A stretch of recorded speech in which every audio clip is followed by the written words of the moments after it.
షిండే మీద చర్యలు తీసుకోవాలి. షిండే గారి మీద వెంటనే షిండే గారి మీద వెంటనే రాహుల్ గాంధీ గారి మీద సిరిమల్లమ్మ గారి నాయకత్వం, సిరిమల్లమ్మ గారి నాయకత్వం, సిరిమల్లమ్మ గారి నాయకత్వం.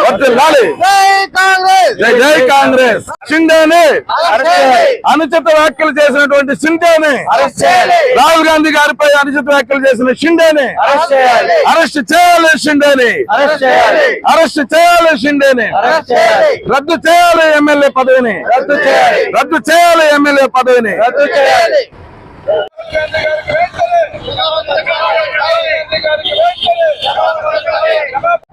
లోక్సభ ప్రధాన ప్రతిపక్ష నేత మా నాయకుడు రాహుల్ గాంధీ గారి పైన శివసేన ఎమ్మెల్యే షిండే చేసినటువంటి అనుచిత వ్యాఖ్యలకు నిరసనగా చిత్తూరు జిల్లా కేంద్రంలో కాంగ్రెస్ పార్టీ ఆధ్వర్యంలో, అలాగే నగర కాంగ్రెస్ పార్టీ ఆధ్వర్యంలో, జిల్లా నలుమూల నుంచి విచ్చేసినటువంటి కాంగ్రెస్ పార్టీ కార్యకర్తలందరి ఆధ్వర్యంలో ఈరోజు నిరసన చేసినటువంటి అనుచిత వ్యాఖ్యలకు దేశవ్యాప్తంగా చాలా నిరసన కార్యక్రమాలన్నీ కూడా మేము కాంగ్రెస్ పార్టీ ఆధ్వర్యంలో చేపట్టడం జరుగుతూ ఉంది.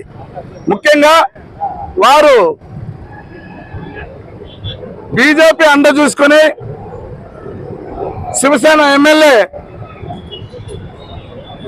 వారు చాలా తీవ్ర పదజాలాన్ని నాలుక కోయాలనేటువంటి మాటను చాలా మనకు మా కాంగ్రెస్ పార్టీ కేడర్ అందరూ కూడా చాలా మనసులో చాలా బాధపడ్డాం.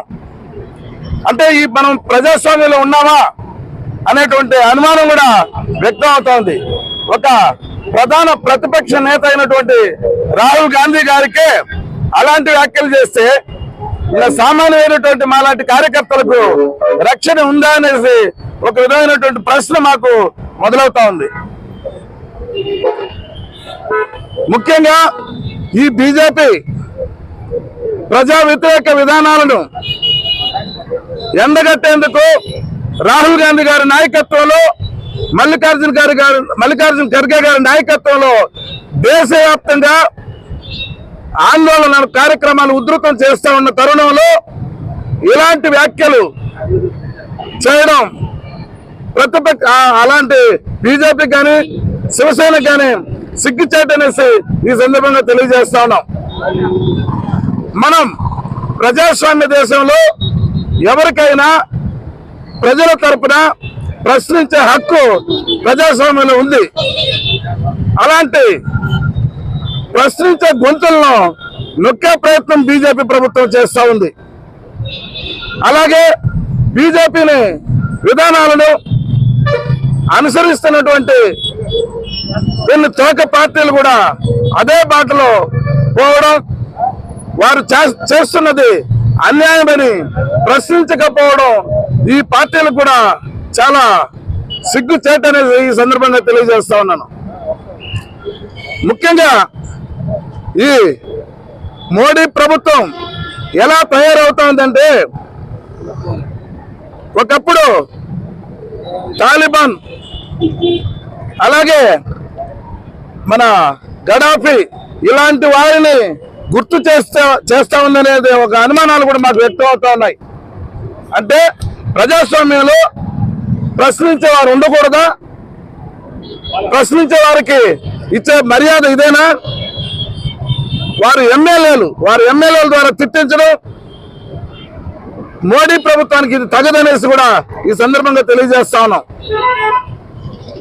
చిత్తూరు గాంధీ సర్కిల్, గాంధీ స్టాచ్యూ ముందర మహాత్మా గాంధీ గారి సాక్షిగా మహాత్మా గాంధీ గారికి విన్నవించుకోవడానికి ఇక్కడికి వచ్చి మేము శాంతియుతంగా నిరసన తెలియడానికి కారణం ఏమంటే,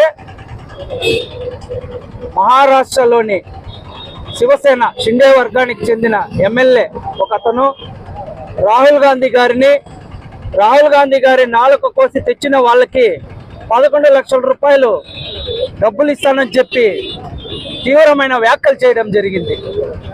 ఇది ఎంతవరకు సబబు, ఇది కరెక్టేనా అనేది శివసేన కానీ బీజేపీ కానీ దేశంలో ఉన్న ఆల్ పొలిటికల్ పార్టీస్ అందరూ కూడా దీని గురించి ఆలోచించాల్సిన అవసరం ఉంది. ఎందుకంటే రాహుల్ గాంధీ గారు ఒక ప్రధాన ప్రతిపక్ష పార్టీ నాయకుడే కాదు, దేశంలోనే 3 సార్లు ప్రధానమంత్రులైన కుటుంబం నుండి వచ్చిన ఒక నాయకుడు. అలాగే కాంగ్రెస్ పార్టీ నాయకులకు కానీ, కార్యకర్తలకు కానీ, ప్రజలకు కానీ ఆయన ఒక ఉన్నతమైన స్థానంలో మేము ఆయన్ని తీసుకొని ఉన్నాం. అలాంటి ఆయన్ని పట్టుకొని నాలుక కొయ్యాలని చెప్పి వీళ్ళు ఏమి మెసేజ్ తీసుకొని పోవాలనుకుంటా ఉన్నారో వాళ్ళ విజ్ఞతకే వదిలేస్తా ఉన్నాం. అది చాలా తప్పు. మా మనోభావాలంతా కూడా దెబ్బతినింది. నాలుకే కాదు, ఇంకేమైనా కోసేదని కూడా మాకు కూడా అందరికీ తెలుసు. కాకపోతే రాహుల్ గాంధీ గారు ప్రేమని పంచుతా ఉన్నారు.